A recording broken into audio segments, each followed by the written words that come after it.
The angel and the demon meet in the air, beneath a sky the color of blood, drawing breaths that taste of murder.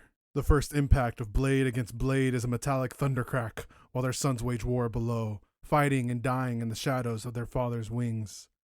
The Lord of the Red Sands swings and the black blade shrieks. Its steel fattened on souls, but the angel is gone, twisting away, soaring higher. Angron beats his wings, giving chase, enraged at his own cumbersome strength. It's like fighting a shadow. Each time he closes on Sanguinius, the angel rolls aside or furls his wings and drops away.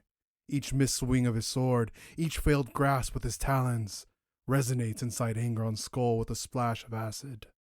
The nails bite to give him strength, this is so, but they also bite to punish him. Now more than ever, the nails bite with the sound of Horus's urgent command, begging for the angel's death.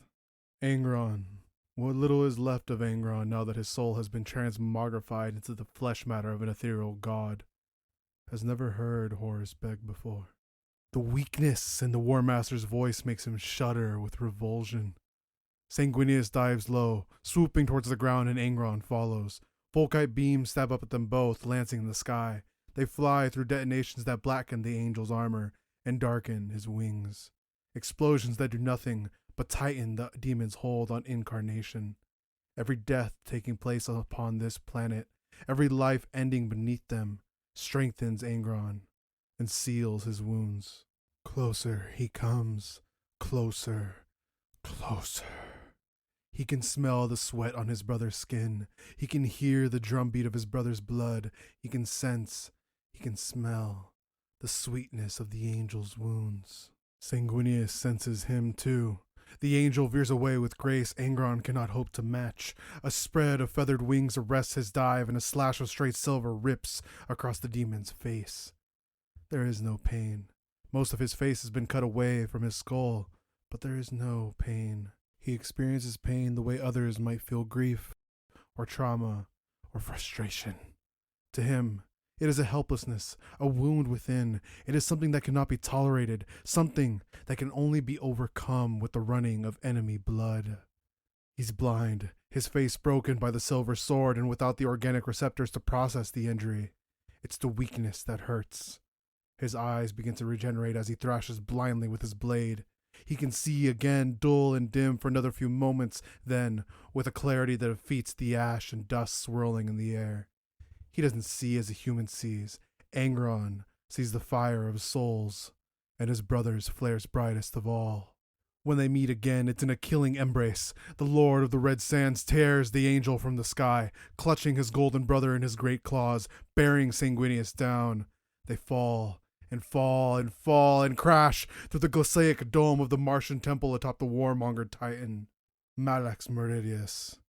They strike the floor in a roll that would break any normal mortal bones, their tumbling bodies obliterating the mosaic rendering of the Opus Machina, a sacred icon of the Adeptus Mechanicus and the Martian Mechanicum alike. This is a sacrilege neither brother notices. Tech priests and menials flee the dueling demigods as they trade and exchange blows. Neither of them notices that either. Angron gets a clawed hand around the angel's head. He beats Sanguinius' skull against the floor once, twice, thrice, and a cracks web out along the tiles and stone-splitting veins as he hits him a fourth time, a fifth. There is weakness then. Perhaps it should be pain as well, but it is most definitely weakness. Angron's grip slackens. His arm dissolves. Literally, it dissolves from the shoulder down, and the Lord of the Red Sands is thrown back as the angel rises. In Sanguinius' hands is a pistol, and the dregs of Angron's sentience recognize this as the melt-a-weapon in furnace, a one-use thing of incineration. The angel casts it aside and takes wing, diving right at the demon, leading with his sword. Angron raises his own blade, feeling the flow of the incoming blows like promises whispered in warning, and he catches each of the angel's thrusts before they can impact against him. Metal grinds, sparks spray, arcing out from the meeting blades, hypnotic in their falling beauty. For a moment, just a moment, he is on the plains of Desrazin, camping rough beneath the pale moon, watching fireflies play above the bank campfires of his freed slave army. How peaceful that night had been. Even with the nails knuckling into the back of his brain, how peaceful that one night was, before the Emperor tore him away from his real brothers and sisters, the siblings of his heart and not of manufactured blood, leaving them to fight alone, leaving them to die, leaving him to face this unwanted life, and Sanguinius impales him. A lance of ice runs through where his heart should be. The two brothers are face to face, one of them a visage of bloodied human perfection, the other a construct of absolute inhumanity. Rage made manifest. As close as they are, despite the changes to Angron's vision, he sees the tiredness etched on the angel's features, the faint cuts and scratches that the battle for Terra has written onto Sanguinius' flesh, indelibly marking him. This war has rendered the perfect imperfect. Die, Sanguinius tells him with the gentleness of giving a great gift. I free you from this torment. Angron's lips peel back in the memory of a smile. He tries to speak. Speaking is difficult not because he is dying, but because he is no longer a creature for whom speaking is a natural or necessary process. Speech is an echo from a lost life. The Lord of the Red Sands expresses himself in slavering wars and the death of his foes. Sanguinius sees this, sees the way Angron's face twists, trying to remember how to form words, sees that the demon is not dying. The Lord of the Red Sands moves, but the angel is faster. Sanguinius tears the blade free and leaps upward, taking to the sky. Bleeding, laughing, the demon follows. They swoop between the temple towers that rise from the back of Malix Meridius. They break away into the open sky. Sanguinius is slow in the open, but he is built for this. He is graceful and experienced and born for aerial warfare. Angron has the unreal strength of a demonic muscle, but he is a gargoyle chasing a hawk. Sanguinius weaves and soars and dives out of his clutches, and kill him! Horus inside the demon's mind. The words are bloated by the pantheon, ripe with the borrowed power of the gods. Behind those words is the promise of pain, true pain, Nail's pain. The Lord of the Red Sands beats his wings harder, his sword leaving a trailing wake of screaming souls, the dead of Terra, singing their song. They race low to the ground, hardly in arm's reach above the heads of their warring sons, fast enough that their armies are an indistinct blur. Angron swings the black blade. He gouges earth. He sends blood angels and world eaters tumbling across the ground, their bodies destroyed, their souls spilling into the warp's million waiting maws. Without warning, Sanguinius climbs, soars. This is your chance! What are you born and reborn for? The Lord of the Red Sands ignores Horus's pulling. He senses Sanguinius tiring and sees it in the flicker of his soul fire. His brother's spirit ripples with the desperate sweetness of exhaustion. The war, the battlement, the bane of the ninth bloodline. Yes, the angel's strength is running dry. The demon gathers speed, flying into the polluted wind while anti-air fire stitches the air around him. Sanguinius weaves aside from the blinding slashes of las cannon beams, rolls away from the juddering passage of a legion stormbird. Angron, far less maneuverable, crashes into it, goes through it, tastes the flavor of those doomed souls as their craft comes apart around him. It is nothing to him. The expenditure of a breath's worth of effort. Behind him, the stormbird falls from the sky, its hull aflame and cleaved in two. The largest piece of its structure will tumble against the sides of the Sanctum Imperialis, detonating against the thickest void shields ever created. Wreckage will rain upon the warriors of both sides. Angron knows that none of this, will never know it. Do not fail me, Angron! The babbling of a frightened creature, speaking as though it were in control. The Lord of the Red Sands pays it no heed. They dive through the death cloud of a falling titan, into black smoke and the white fire of plasma. The billowing smoke cannot hide the light of the angel's soul. Angron is close, close enough, close, that he parts his jaws to reveal uneven rows of mismatched teeth that jut up from bleeding gums. As they circle in this burning, choking sphere that only burns and chokes one of them, the demon gives a draconic roar. The sound is exultant and instinctive. It is unfiltered emotion, and it reeks more of triumph than rage. Angron's mouth is still open when the spear, hurled from the angel's left hand, strikes. It shatters most of the demon's teeth, severs his tongue at the throat root, and punches through the back of his head. With the cervical segments of his spine reduced to ectoplasmic chunks, Angron falls from the sky, boneless, stunned. The angel twists in the smoke and follows his brother down. Angron hits the royal ascension with a cratering force at the heart of the two warring legions. His impact kills almost 100 warriors on both sides, but this is another concern outside the shreds of his little sentience. The surviving world leaders cheer him through the dust. They bay at him like loyal hounds, but he knows nothing outside his own fury. He claws at the spear, he roars around its impaling length. In these helpless seconds, he's beast stupid in sound and action, thrashing in the dirt. The lance comes free, slick with ichor, pretending to be blood. Gobbets of demonic flesh sizzling on its silver surface. Already the demon is reforming, reknitting, sustained by whatever metaphysical processes fuel his existence. The Lord of the Red Sands throws the weapon away in time to meet its wielder. The angel descends with a silence that stinks of false righteousness, as though he were a creature too enlightened to feel rage. The brothers collide in the crater they made. Around them, the battle for the Eternity Gate rages. The world eaters are coming, the world eaters and the life takers and the bloodletters. Sanguinius senses them draw near, hears their howling. Angron sees this awareness dawn in his brother's eyes. Sanguinius hacks and hacks and hacks as the snarls of chain axes and demon blades grow louder. It isn't enough. The angel launches away in the crack of his wings, carrying him upward. The Lord of the Red Sands knows he can't catch Sanguinius in the sky. He scrambles for the fallen spear, draws it back, and this time there is no chase. This time, Angron is ready. He throws the spear, still slathered in ichor from when he tore it out of his own throat.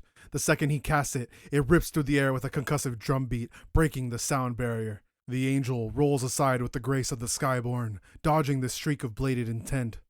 No, Angron sees, not dodging. Faster than the human eye can follow, the angel has caught his spear as it passed, rolled with the momentum, and now he casts it back to the ground with a cry of effort.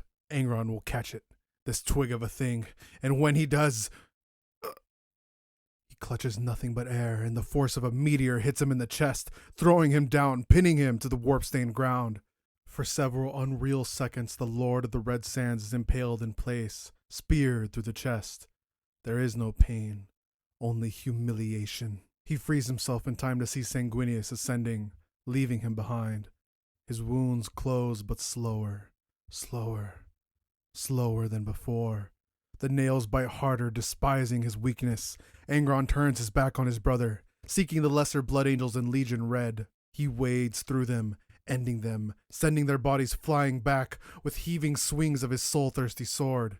If he cannot catch the angel, he will lure the angel back to him. He learned this from the Bane. It takes no time at all. Angron has scarcely begun to shed blood before he hears the descending beat of angelic wings. The Lord of the Red Sands swipes the writhing bodies of dying blood angels from where they had spitted upon his blade, and turns to meet his brother once more. Bolt shells impact against him. Chainswords carve into the unmeat of his legs. He ignores this, the pitiful defiance of his nephews with their bolters and chainswords. He will kill them, and devour them and offer up their skulls to the skull throne. Yes, but now, first, the angel must die. The brothers go at one another, sword to sword. They are a blur to the mortals around them, so swift are the clashes of their blades that their swords sing a single extended note. A lasting ring without crescendo or diminuendo. It is beautiful, that ululating chime, a masterpiece of broken physics. But only one of them is immortal. Sanguinius, failed by mortal muscle, weakened by the war, begins to slow. His thrusts become deflections, his hacks shift to parries. He gives ground, at first by centimeters, then with greater steps. Through eyes tense with effort, he sees that he's being driven back towards the violated Eternity Gate. The Lord of the Red Sands sees it dawn on the angel's face. How the longer they fight, the weaker only one of them becomes. In the searing thrush that passes for Angron's mind, he knows it will come. Any moment now, when the desperation will force his brother's hand. Blades clash, they clash, they clash and clash and clash, and then Angron lets the silver sword run through him, taking it inside his demonic corpus as a sacrifice. He uses the blow, feeding off the pain and craving the damage because it lets him get closer. Ooze bubbles through the cage of his teeth, the ectoplasm that animates him running from his body in a flow of lifeblood. But no matter, it's worth it. A taloned hand snaps around the angel's throat, the other thrusts forward with his blade. Sanguinius jerks as a sword slides with miserable slowness into his guts. His perfect features darken with pain, and the Lord of the Red Sands feeds on that sight, feeds on the angel's baring of teeth, feeds on the stink of Sanguinius's rich, running blood. The sensation is narcotic, intoxicatingly pure. Even the god of war in whose shadow Angron stands bays with the pleasure at the shedding of this being's blood. Angron's grip tightens on the angel's throat. He thrusts the blade deeper, growling at the fresh flow of blood that bursts from his brother's mouth. Sanguinius's mouth works, but at first no words come forth. All he manages to breathe out is his brother's name. Brother. It is a struggle for Angron to speak, but a lifetime of bitterness is dredged with the agony in his brother's beautiful eyes. He sinks the blade deeper into the angel's body, hilting it in his brother's guts, and draws Sanguinius in until they're face to face. He's close enough to smell the blood on his brother's breath. He's close enough for it to spatter against his face.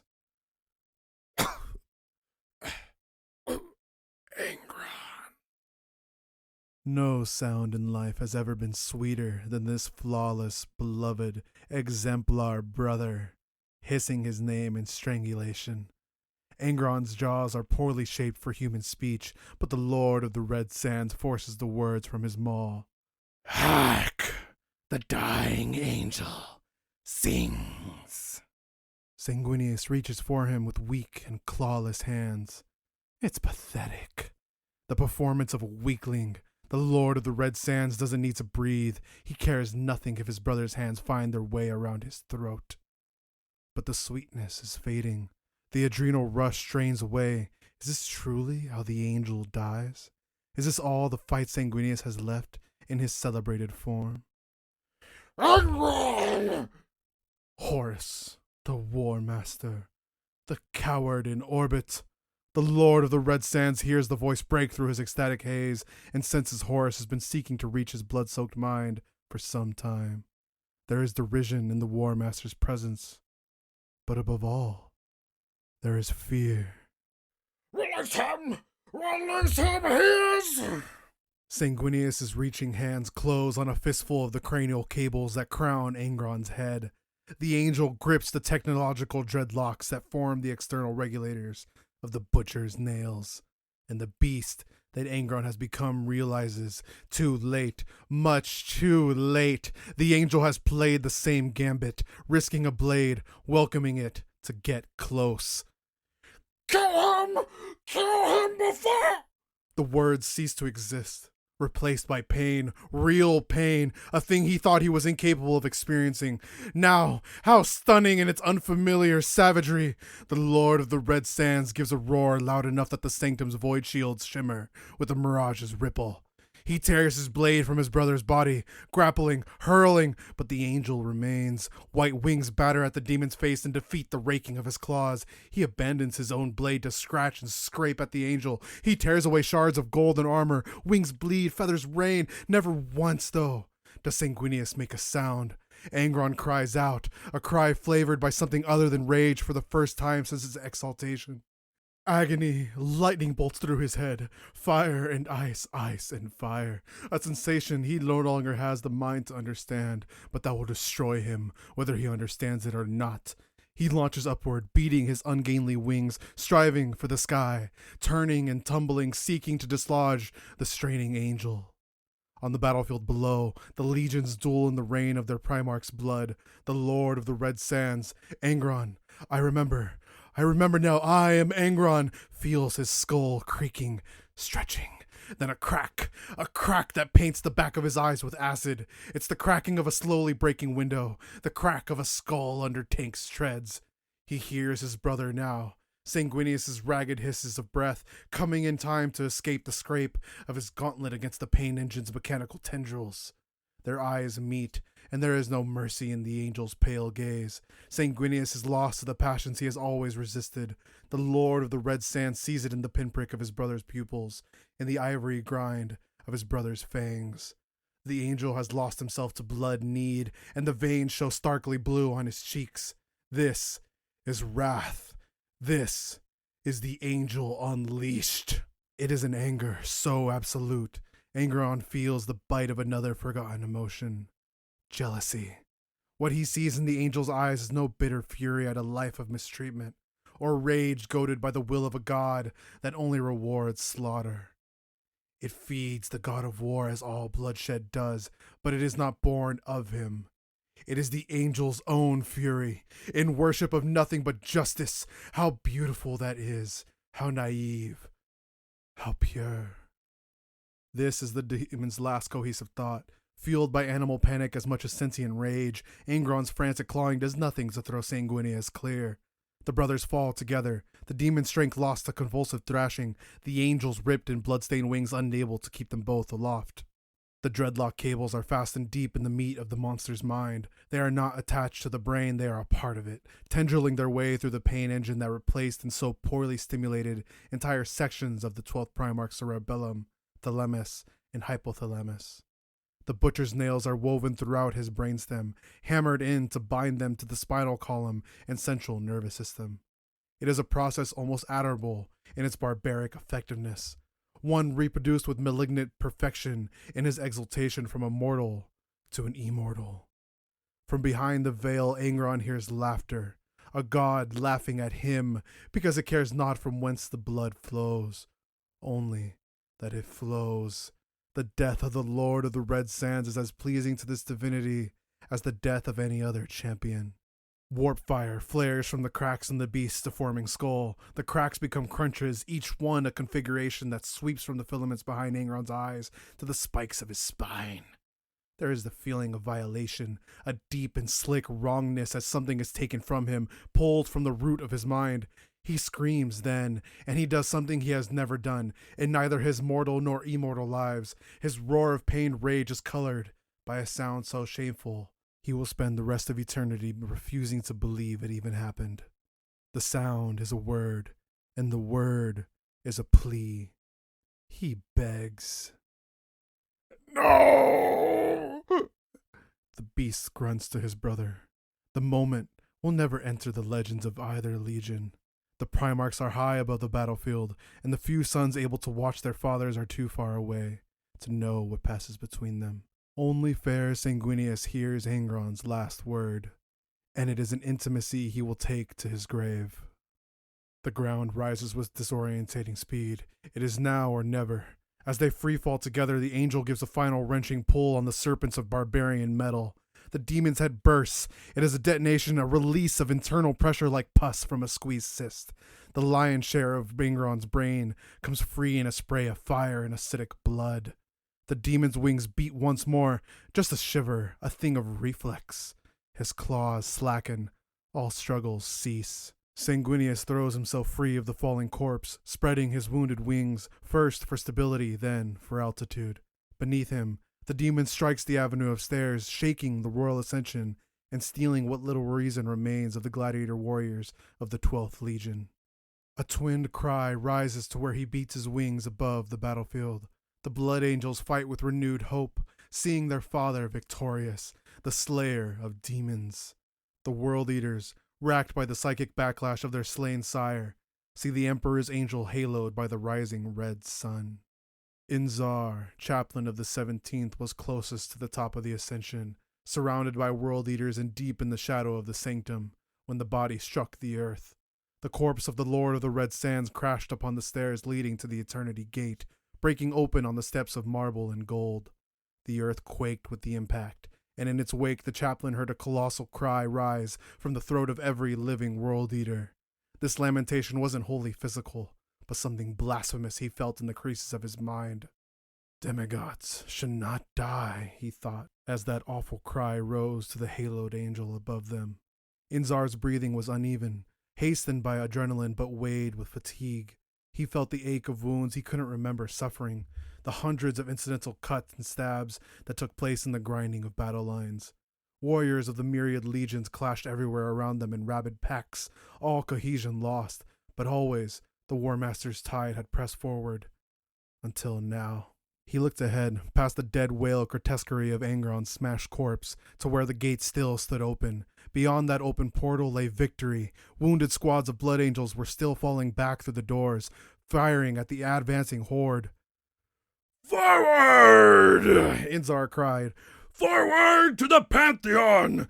Death to the false Emperor!"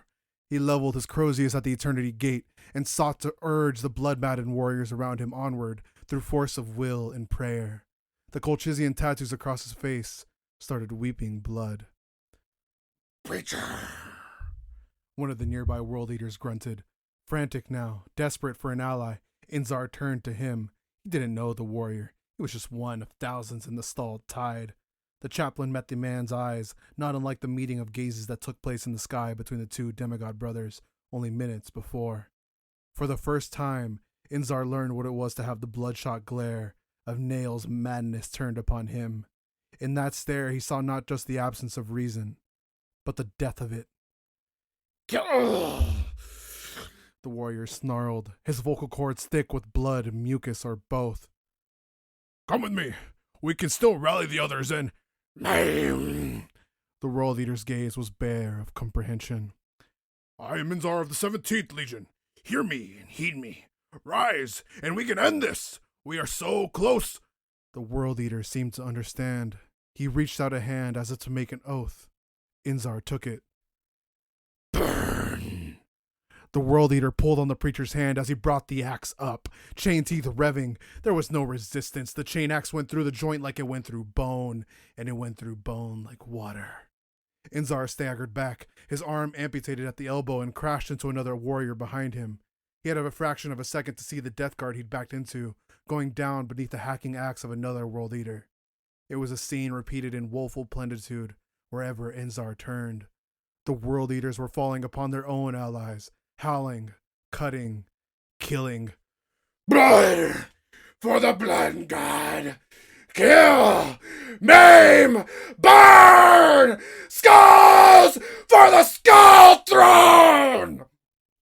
The world eater forced him back, stumbling over the slain. Inzar fought one arm, swinging his Crozius, facing a foe that moved so swiftly he could only process what the warrior was doing after it was done. The legionary didn't dodge or defend. He chopped at the half of the Crozius, severing it, and on the backswing he relieved the wordbearer of his other arm, ending it at the shoulder. The next swing went into Inzar's stomach, liquefying his intestines in a roar of chained teeth. The next cleaved down into Inzar's breastplate, the teeth churning with exquisite brutality, chewing through the layers of ceramite, muscle, bone, and organ meat. Inzar's retinal display went red with the gush of blood he vomited into his own helmet. Combat narcotics and meditative focus couldn't deaden the excruciation of insides ground into mince. But the pain was secondary to the insane clarity that gripped him. The more he was carved apart, the colder and clearer everything became. He thought, against the reality of what was happening. "Wait, do not do this." Then a moment later, we can still win. We can still. Through red-stained vision, graying at the edges, he saw the world eater towering above him. "Have I fallen?" Inzar wondered. Am I on my back?" Most of them drew in, clawing at each other, lost to the madness in the aftermath of their Primarch's death. One of them was convulsing hard enough that his weapon chain rattled against his wardplate. He was the one to look down at the fallen ward-bearer, and he grinned with blood-streaked metal teeth. Inzar saw the axe's teeth cycling, and descending. He heard the gods laughing as he died, and for the first time there was no comfort in the sound. They were laughing at him. They'd always been laughing at him.